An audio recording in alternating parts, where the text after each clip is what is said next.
Boa noite. Boa noite. PSDB pede o afastamento de Eduardo Cunha da presidência da Câmara dos Deputados. Mas 13 partidos manifestam apoio a Cunha e pedem que ele fique no cargo. Sobe para 8 o número de mortos no rompimento das barragens em Minas. Ainda há 19 desaparecidos. O Ministério da Saúde declara estado de emergência nacional por causa de surto de microcefalia em Pernambuco.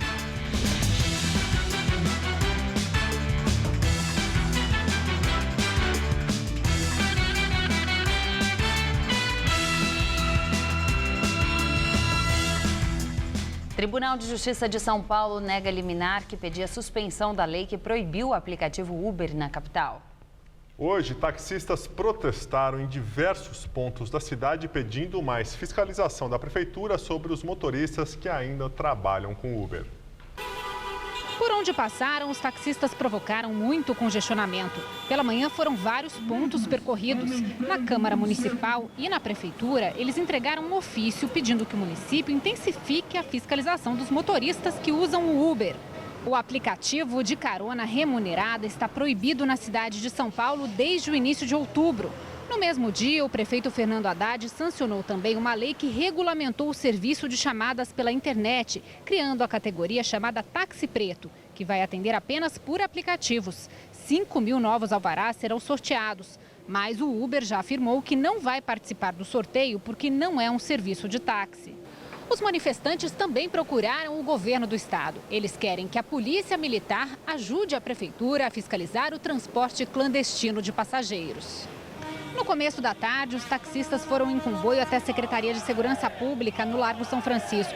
Como não foram recebidos pelo secretário Alexandre de Moraes, eles seguiram para o Palácio dos Bandeirantes, sede do governo paulista. O trânsito na região do Morumbi ficou caótico. No final da tarde, uma comissão com representantes dos taxistas foi recebida pelo governador Geraldo Alckmin, que prometeu o apoio da PM na fiscalização. Ela tem que agir em conjunto com a prefeitura. Então ela vai dar condições para que a prefeitura faça as blitz, porque a prefeitura nos informava que ela precisava da polícia militar para garantir a segurança do fiscal do transporte. Os taxistas também comemoraram a decisão do Tribunal de Justiça que negou o pedido de suspensão da lei que proibiu o Uber. Nós já temos pareceres de juristas, grandes juristas nesse país, que já vinha falando isso, e eu acho que é uma grande vitória da categoria. Esperamos agora que as prefeituras, todas as prefeituras, mediante esse anúncio do Tribunal de Justiça, haja com rigor e combata todo e qualquer transporte clandestino feito por carros particulares, atuando em todo o nosso país. Também hoje, os taxistas do Rio de Janeiro protestaram em vários pontos da cidade. Lá, eles pedem o fim das atividades do Uber. Após a reunião, o governo do estado afirmou que entende a preocupação dos taxistas, mas disse que não cabe à Polícia Militar exercer a função de agente de trânsito. Caminhoneiros chegam ao terceiro dia de greve, mas paralisação diminui. De acordo com a Polícia Rodoviária Federal, as manifestações aconteceram hoje nos estados de Mato Grosso, Mato Grosso do Sul, Paraná, Rio Grande do Sul, Santa Catarina e Tocantins. O movimento perdeu força após o governo federal determinar um aumento nas multas a motoristas que obstruíssem as rodovias e estradas do país. O valor passou de R$ 1.915 para R$ 5.746. Para os organizadores dos atos, a multa é ainda maior, R$ 19.154. Ontem, 20 estradas foram bloqueadas ao longo do dia, em 9 estados. Em São Paulo, os caminhoneiros tumultuaram o trânsito na rodovia dos Bandeirantes e na Marginal Tietê. Os manifestantes que participam dos atos foram convocados pelo Comando Nacional do Transporte e protestavam contra a alta de impostos e do preço dos combustíveis. Sobe para 8 o número de mortos do rompimento das barragens em Mariana. A 5ª vítima da tragédia foi identificada. 19 pessoas estão desaparecidas. O corpo do menino Tiago Damasceno Santos, de 7 anos, foi reconhecido hoje por familiares. Os 2 corpos, ainda não identificados, foram encontrados de madrugada, próximo à área das barragens de Fundão e Santarém, da mineradora Samarco, que se romperam na última quinta-feira. A PM avisou aos moradores de Bento Rodrigues, onde ocorreu a tragédia, que agora a barragem de Germano apresenta trincas e que o acesso ao distrito será totalmente fechado por perigo de novo colapso. A polícia informou ainda que, por motivos de segurança, as buscas pelos desaparecidos serão temporariamente suspensas pelo Corpo de Bombeiros. Hoje à tarde, os diretores da companhia australiana BHP e da Vale, ambas donas da Samarco, se reuniram com o diretor da mineradora para discutir os procedimentos de amparo às vítimas do rompimento das barragens. E segundo reportagem do jornal Folha de São Paulo, a presidente Dilma Rousseff quer que a recuperação de todos os municípios atingidos pelo rompimento das barragens seja feita pela Samarco. De acordo com o jornal, a presidente tem dito a aliados que não é papel do governo federal assumir as despesas de uma tragédia causada por empresas privadas. A presidente deve visitar a região amanhã, quando o rompimento das barragens completa uma semana. E o IBAMA aplicou 2 multas de R$50 milhões cada uma à Samarco pelos danos causados ao meio ambiente. Agora à noite, mais uma vítima foi identificada. O 6º corpo é de Marcos Xavier. Ele era funcionário da Vix Engenharia, uma empresa terceirizada contratada pela Samarco. O corpo foi reconhecido pela família. E agora vamos ao comentário de política com Bob Fernandes. Um mar de lama tóxica soterrou Bento Rodrigues, povoado mineiro. Por hora, 8 mortos e dezenas de desaparecidos. O mar de lama, que escorre para o Espírito Santo enquanto se discute responsabilidades, é, também por como se dá esse debate, uma metáfora. Em seu blog, o jornalista Alceu Castilho disseca a enxurrada tóxica do distrito de Mariana e começa por dar nome aos bois. 50% da Samarco, mineradora que opera as 2 barragens que se romperam, pertencem à Vale e 50% à anglo-australiana BHP Billiton. A Vale é controlada pela Valepar com 1/3 do capital total ou 53,9% do capital votante. 5,3% para o governo federal, 5,3% do Bendespar, 14,8% de investidores brasileiros, 16,9% na Bovespa e 46,2% com investidores estrangeiros. A metade anglo-australiana, somada aos investidores estrangeiros da Vale, leva a Samarco a ter mais da metade de suas ações em poder de estrangeiros. Na Valepar, fundos administrados pela Previ, a Bradespar do Bradesco, a japonesa Mitsui, o Bendespar e acionistas menores como o Opportunity. Em 2013, há 2 anos, um laudo já alertava: a barragem estava condenada. Condenada estava no governo anterior de Minas, condenada seguiu no atual e condenados à morte e desaparecimento foram dezenas. Condenadas estão águas e bioma no caminho do mar de lama que escoa entre Bento e o estado do Espírito Santo. Escassa atenção se dá ao que aponta Alceu Castilho, o choque entre modelos distintos de apropriação de territórios e de recursos naturais. Um modelo, sempre exibido como exótico, respeita a natureza e o modo de vida das pessoas. Outro modelo, o da predação extrativista, esgotável, agora simbolizado pela Samarco. 6 dias depois das barragens rompidas, governos, partidos, empresas e executivos, experts e nécios seguem duelando, omitindo-se ou esquivando-se do mar de lama e assim dando mais consistência à metáfora. E a propósito, no dia exato da enxurrada de lama, a Câmara de Eduardo Cunha arquivou o projeto que obrigaria a contratação de seguro contra rompimento de barragens. Boa noite. CENIPA, Centro de Investigação e Prevenção de Acidentes Aeronáuticos, investiga o acidente aéreo que aconteceu na cidade de Guarda-Mor, em Minas Gerais, perto da divisa com Goiás. 4 pessoas morreram, entre elas 2 dirigentes do Banco Bradesco. O acidente causou a morte do vice-presidente do banco e presidente da Bradesco Seguros, Marco Antônio Rossi, do presidente do Bradesco Vida e Previdência, Lúcio Flávio de Oliveira, do piloto Ivan Morenila Valim e do copiloto Francisco Henrique Toffoli Pinto. Eles estavam na aeronave Cessna 650, prefixo PT-WQH, que caiu em uma fazenda na cidade mineira de Guarda-Mor, a 9 quilômetros da divisa com Santo Antônio do Rio Verde, em Goiás. Essas imagens foram feitas pelo gerente da fazenda poucos minutos depois do acidente. Ainda não há prazo para a conclusão das investigações sobre o caso. Hoje de manhã, uma ponte caiu sobre o rio Tamanduateí, na zona leste da cidade. No momento da queda, nenhum carro passava pelo local. Ninguém ficou ferido. Por 2 horas, o seu Aparecido escapou do desabamento. Às 8 da manhã, ele atravessou andando a ponte que caiu. Um amigo meu, né? Ele mora aí, que ele tem comerciante. Aí ele avisou pra mim. Aí ele falou assim, ó, a ponte lá caiu. Aquela ponte que você passou lá. Caiu, cara. Eu passei lá, a ponte tava... Caiu, você não tá gritando, você vai lá ver. Aí eu vim. O Alex estava em casa e ouviu o estrondo. Nós veio aqui desesperado para ver se não tinha ninguém, tinha vítima, né? Chegou aí, não tinha ninguém, só foi a ponte que caiu. Essa ponte também é muito carro passa, para ir para São Caetano, para Santo André. Movimento grande. O desabamento foi por volta das 10 da manhã. Nenhum carro passava pelo local e ninguém ficou ferido. A ponte sobre o rio Tamanduateí passa debaixo do viaduto Grande São Paulo, entre o Ipiranga e a Vila Prudente. Os vizinhos contam que, dependendo do horário, chega a ter congestionamento no trecho, usado por motoristas que chegam pela Avenida Luiz Inácio de Anhanha-Melo e retornam para a Avenida do Estado. O que mais chamou a nossa atenção é que a ponte que desabou está completamente tomada de lixo e de entulho. Tem restos de construção, pedaços de móveis, restos de árvores. Todo esse entulho ocupa quase a metade do trecho que cedeu. Segundo os moradores, a situação está assim faz muito tempo. E há 1 ano, o Jornal da Gazeta esteve aqui neste mesmo local e já constatou o problema.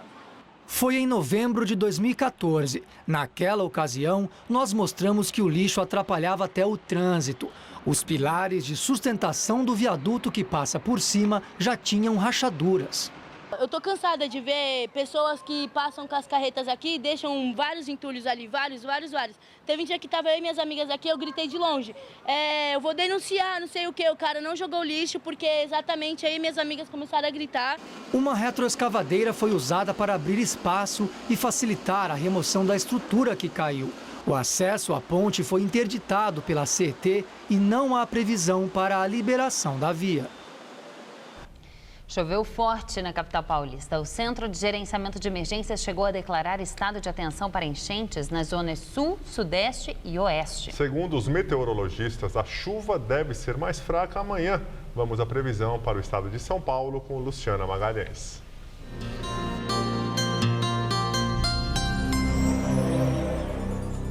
A quinta-feira em São Paulo será de calor, mas deve chover.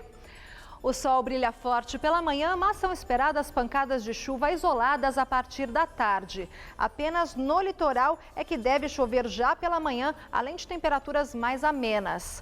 No centro-norte, calorão de 35 graus em Araraquara e de 36 em Ribeirão Preto. E temperaturas mais amenas na praia por causa da nebulosidade. A máxima não deve passar dos 26 graus em Santos.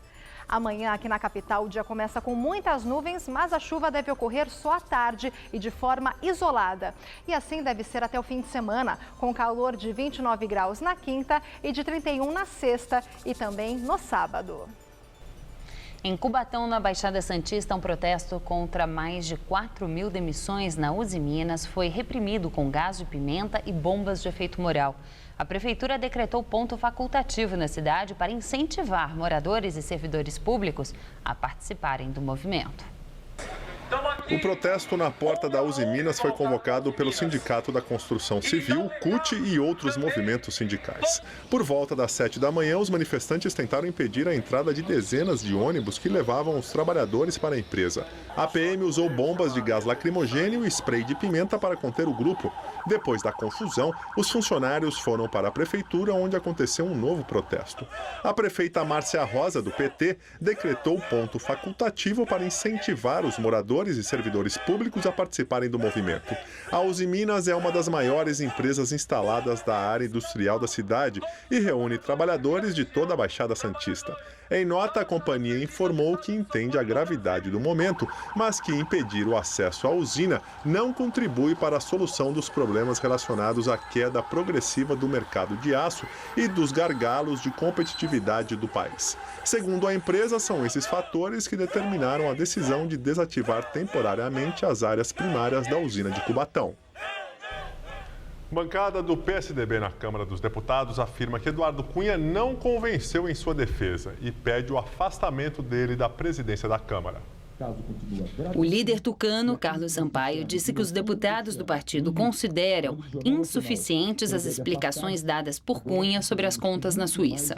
Cunha, do PMDB, é alvo de um processo de cassação no Conselho de Ética da Câmara.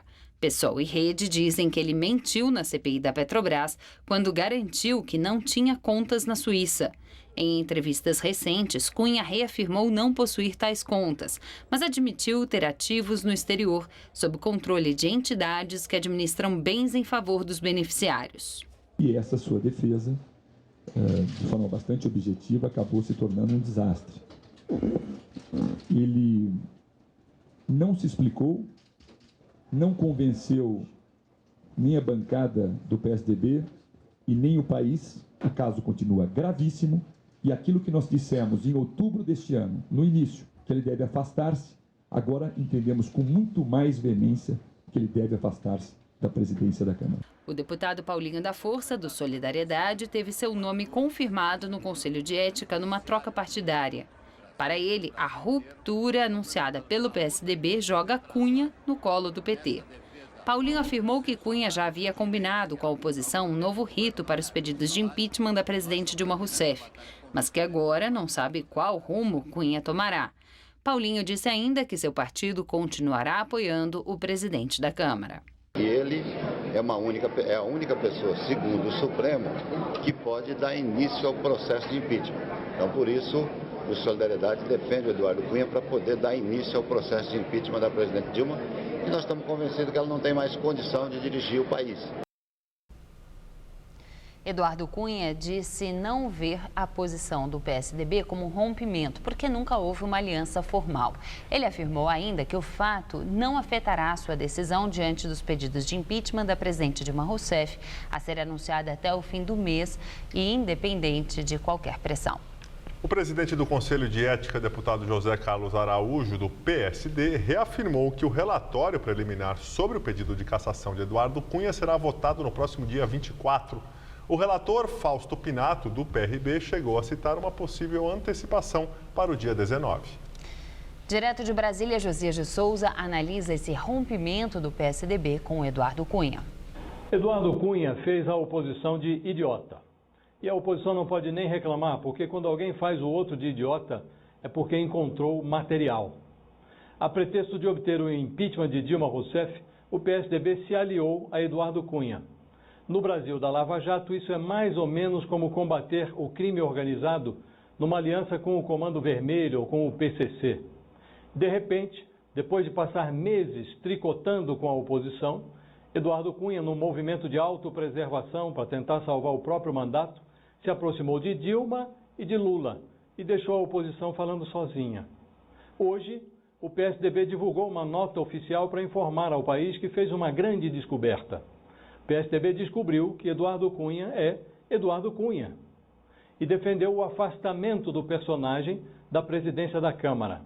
O PSDB já tinha defendido a mesma coisa no mês passado, numa nota oficial conjunta com os demais partidos de oposição, mas continuou negociando com Eduardo Cunha e ninguém levou muito a sério.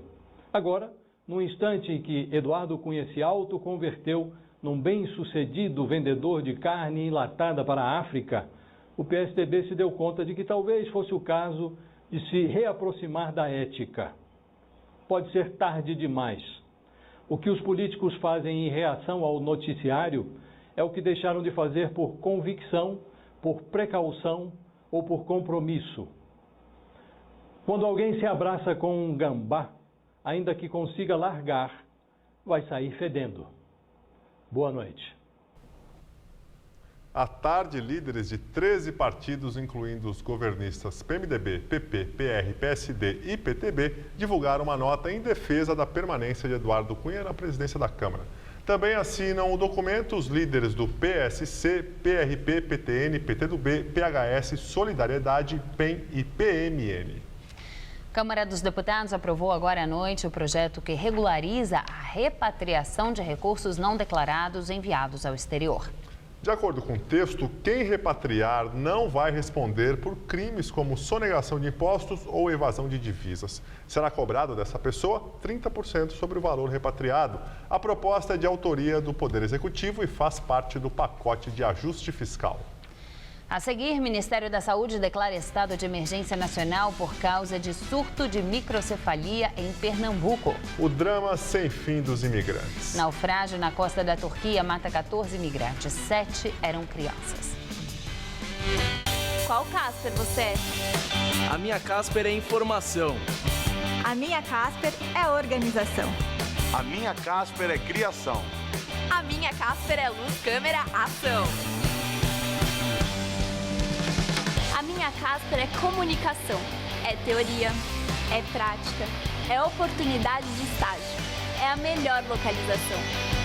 Essa é a minha Casper. E você, qual Casper você é? Tá tendo que descascar alguns abacaxis?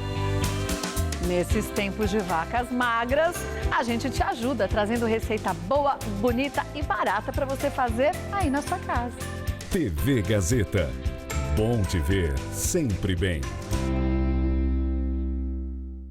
O programa Mais Médicos do Governo Federal é muito mais que médicos. São mais estudantes, mais professores e mais profissionais dedicados à saúde das famílias e suas comunidades.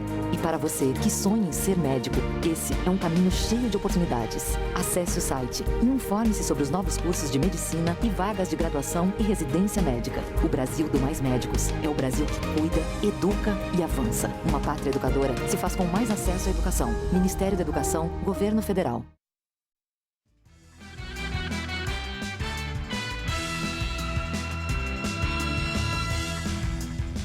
O Ministério da Saúde declara estado de emergência nacional por causa de um surto de microcefalia em Pernambuco. Os bebês nascem com uma má formação na cabeça que provoca graves problemas de desenvolvimento. Até agora foram registrados 141 casos em 44 cidades de Pernambuco. O normal seria ter 10 casos por média em ano. O Ministério da Saúde também investiga o aumento de casos na Paraíba e no Rio Grande do Norte. Uma das suspeitas dessa explosão de casos de microcefalia é o de contato com o Zika vírus, transmitido pelo mosquito Aedes aegypti. Outras causas possíveis da doença são subnutrição das mães, abuso de drogas e algumas infecções durante a gravidez. E um imigrante da Guiné, de 46 anos, que não teve o nome divulgado, foi internado em Belo Horizonte. Ele está sob suspeita de ter o vírus Ebola. O homem chegou ao Brasil há 5 dias e começou a apresentar sintomas da doença, como dor de cabeça, dor muscular e febre alta.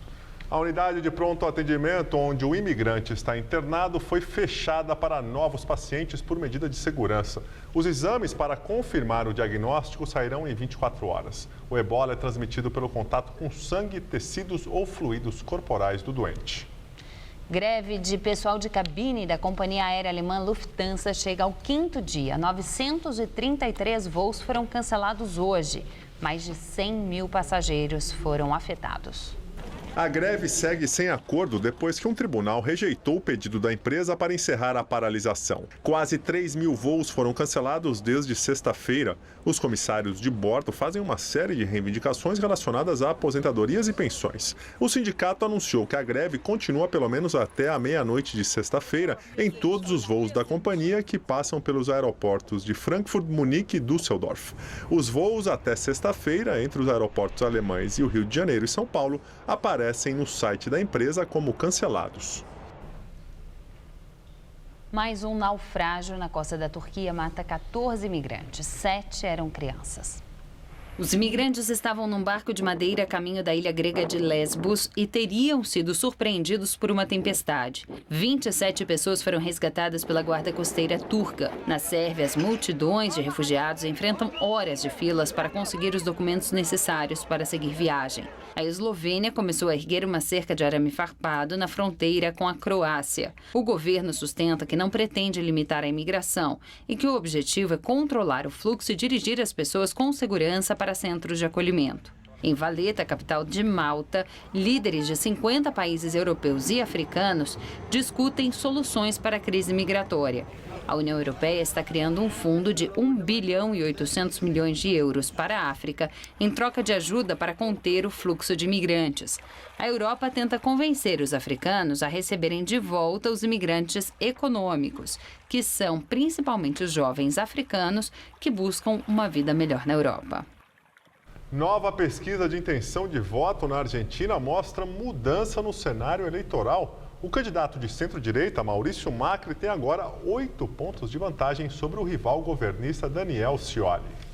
A pesquisa Poliarquia foi publicada no jornal La Nación.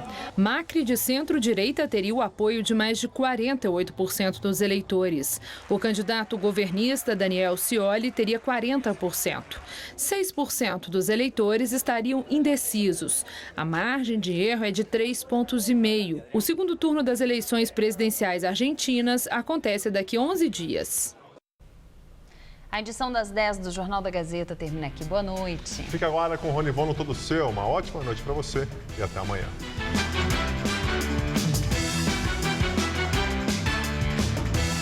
Daqui a pouco, 11h30 da noite em Conectados. Conheça a rotina de uma celebridade de uma rede social de fotografia. Assista agora. Todo Seu.